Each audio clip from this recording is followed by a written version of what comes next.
Nagsisimula ang kwento kung saan makikita sina Emmons at Legion na sabay na nagbabanggaan ng kanilang mga espada. Bawat atake ay umaapaw sa nakamamatay na aura na tila handang kumitil ng buhay anumang sandali. Malalakas na tunog ang maririnig habang nag-uumpugan ang kanilang mga sandata.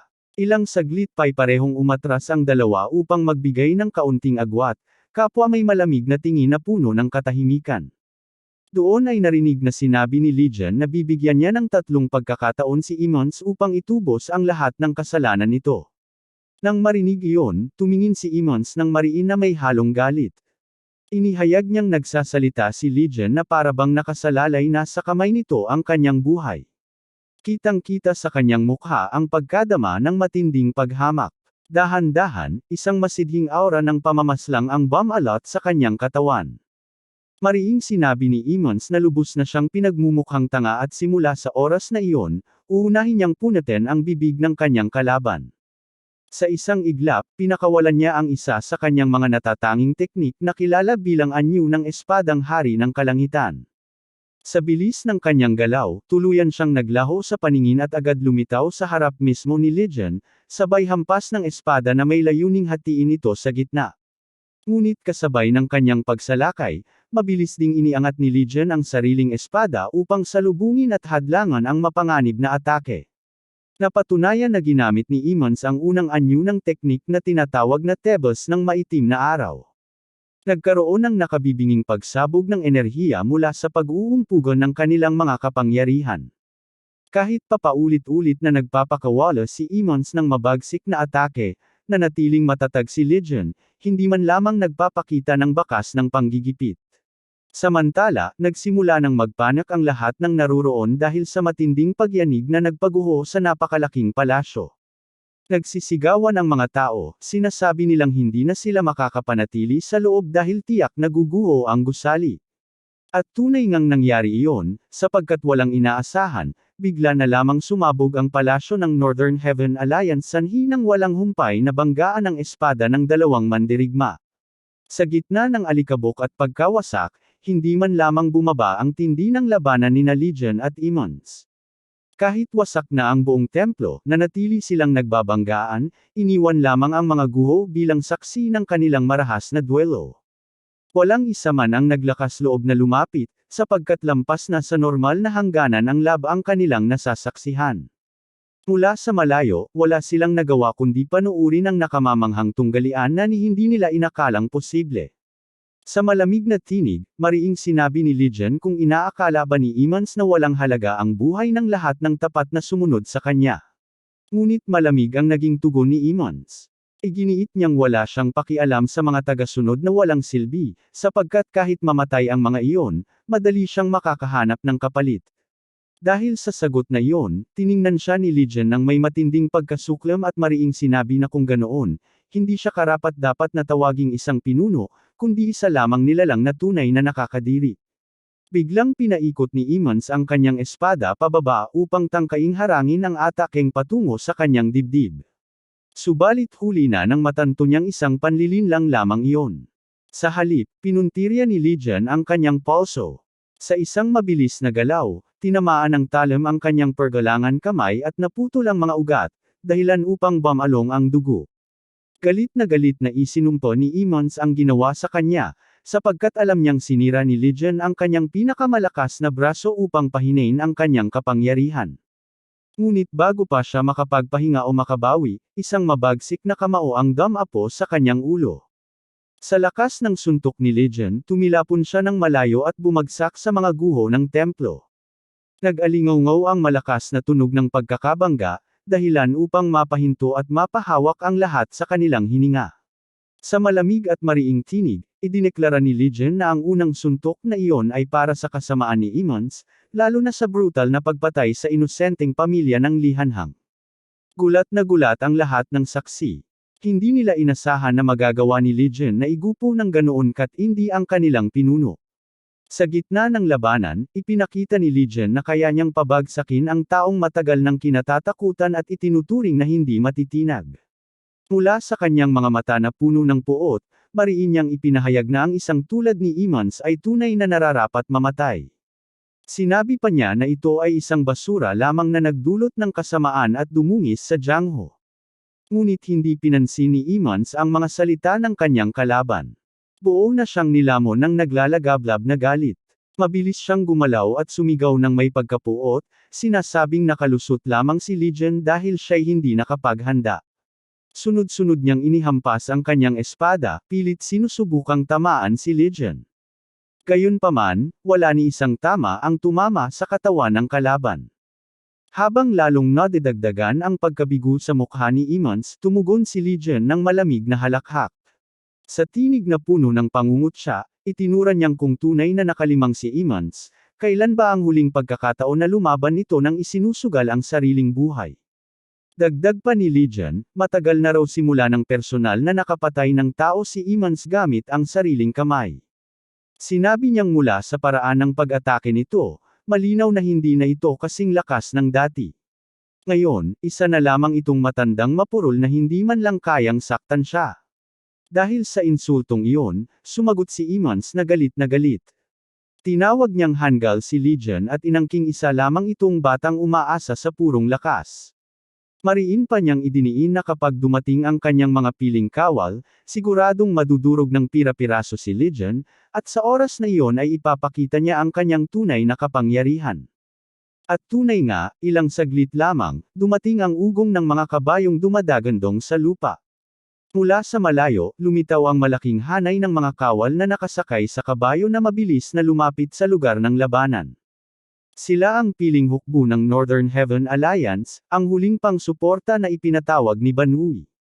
Sa sandaling iyon, muling inihampas ni Emmons ang kanyang espada at buong yabang na ipinahayag na ang mga kawal na iyon ay mga sundalong hinubog ng gyera, mga mandirigmang nag-ukit ng kasaysayan gamit ang dugo at bakal.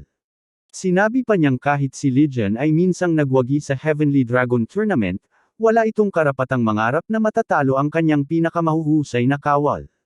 Ngunit sa halip na matakot, tumugon lamang si Legion ng magaan na tawa, worry hindi man lang naaapektuhan ng pagbabanta. Sa malamig na tinig, sinabi niyang kung buong puwersa ng Mash Elias Agong ang darating, marahil yun ang dapat niyang seryosohin. Ngunit kung iilang kawal lamang ang naroon, hindi niya yun kailanman ikinabahala.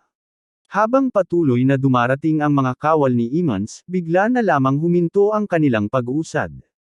Napatigil sila nang makita ang isang pangkat ng mga tao na nakaharang sa kanilang daraanan. At doon, lumitaw si Muyong kasama ang kanyang mga tauhan, nakapwesto sa isang mesensi ng pormasayon upang hadlangan ang pag-usad ng hukbo ng Northern Heaven Alliance. Sa matalim na tingin, sinabi ni Muyong na ayon sa bilang, may 50 kawal lamang ang kanilang nakikita, katulad ng ibinalita sa kanila ng Tuan Muda. Ipinaliwanag niyang sa kasalukuyang tensyon sa pagitan ng Southern Peak Alliance at Northern Heaven Alliance, hindi maaaring magpakilos si Emmons ng buong puwersa, sapagkat tiyak na iyon ay maghuhudyat ng mas malaking digmaan. Kaya't ang napadalo lamang ay maliit na bahagi ng kanyang hukbo. Aniya, malinaw na sinadya ni Emmons na lumikha ng isang insidente upang madamay ang Mash Elias Agong sa kaguluhan. Kasunod ng kanyang pahayag, mabilis na hinugot ni Muyong ang kanyang espada at nagningning ang matalim na kislap nito. Buong lakas niyang inutusan ang kanyang mga tauhan na maghanda, sapagkat ang laban na ito ang magiging tunay na pagsubok upang masukat ang kakayahan ng kanilang bagong unit ng hangin. Samantala, sa gitna ng pangunahing labanan, hindi naintindihan ni Emmons ang sinabi ni Legion kanina. Sa kanyang pagkalito, nagawang maging pabaya. Agad na sinunggaban ni Legion ang pagkakataon, gumalaw ng kasing bilis ng kidlat at tinamaan ng kanyang espada ang litid sa binti ni Emmons. Napunit ito, dahilan upang halos hindi na makapanindagan ang pinuno. Nanlaki ang mga mata ni Emmons sa sakit at halos mapaluhod. Ngunit malamig lamang siyang tinitigan ni Legion at inihayag na ang litid sa kanyang binti ay kabayaran sa utos niyang ipapatay ang mga inosenteng tao sa kamay ni Imungsu. Dagdag pa ni Legion, iyon lamang ay isa ng kasalanang higit pa sa sapat upang wakasan ang kanyang kasaysayan. At ngayon, ang natitirang tanong na lamang ay kung karapat-dapat ba siyang buhayin o patayin. Hindi nagtagal, nakapasok din sa loob ng templo ang mga kawal na ipinatawag ni Emmons, bagaman ang iba ay patuloy pa ring nakikipaglaban sa labas-laban sa mga tauhan ni Muyong. Nang makita ni Emmons ang kanyang hukbo, muling bumalik ang kumpiyansa sa kanyang mukha. Mabilis siyang sumigaw ng utos na sabay-sabay nilang atakihin si Legion at patayin ito. Lubos siyang naniwala na sa pagkakataong iyon ay hindi na makakaiwas ang kalaban sa rumaragasang daluyong ng mga atake. Ngunit ang tiwala niyang iyon ay agad na naglaho. Sa isang kisap mata, kumawala ang espada ni Legion, iniwan ang mga bakas ng dugo na nagliliyab sa hangin. Sa isang iglap, isang tebasan lamang ang ginawa at agad na nagkapira-piraso ang puluhan sundalong elite. Bumagsak silang lahat, nabalot ng dugo, at ang buong silid ay biglang nagmistulang larangan ng massacre. Doon tuluyang gumuho ang kumpiyansa ni Emmons. Samantala, sa kabilang panig, matagumpay ring natapos ni Muyong at ng unit ng hangin na kanyang pinamunuan ang kani-kanilang labanan. Walang alinlangan nilang pinugutan at pinatay ang kanilang mga kalaban. Batid ng lahat na ang labang ito ay hindi isang pagsasanay, kundi tunay na pakikibaka para sa buhay at kamatayan. Kahit pa iyon ang unang pagkakataon para sa mga sundalong kanilang sinanay, hindi nagtagal ay nagawa nilang lipulin ang lahat ng natitirang mandirigmang kabilang sa elite na hukbo ng Northern Heaven Alliance. Namula ang mukha ni Emmons habang nanginginig ang kanyang mga litid sa sobrang galit. Buo ang pagkadismaya niyang masaksihan na ang ipinagmamalaki niyang hukbo ay naglaho ng walang saysay. Matalim ang kanyang titig kay Legion na nakatayo sa kanyang harapan. Ngunit kalmado lamang ang mga yapak ni Legion, walang bakas ng takot, at mariing sinabi na siya na lamang ang natitirang buhay sa lugar na yon. Kasunod nito, tinanong niya kung ano ang gagawin ni Emmons. Sandaling natahimik si Emmons bago mapait na natawa. Nanginginig ang kanyang tinig, puno ng galit at dalamhati, habang inamin niyang matagal na niyang hindi naramdaman ang ganoong uri ng sakit. Ipinahayag niya na mula pa noong dakilang digmaan sa pagitan ng Ortodoksong Alyansa at ng kultong demonyo, ginawa na niya ang lahat upang muling ibangon ang kanilang sekta. Ikinwento niya ang mga paakit na kanyang pinagdaanan, ang mga sabuatan, kompromiso, pananakot, biglaang pag-atake, at ang paulit-ulit na paglalakad sa gilid ng buhay at kamatayan. Lahat ng iyon ay tiniis niya alang-alang sa pagprotekta sa bagay na pinakamahalaga sa kanya.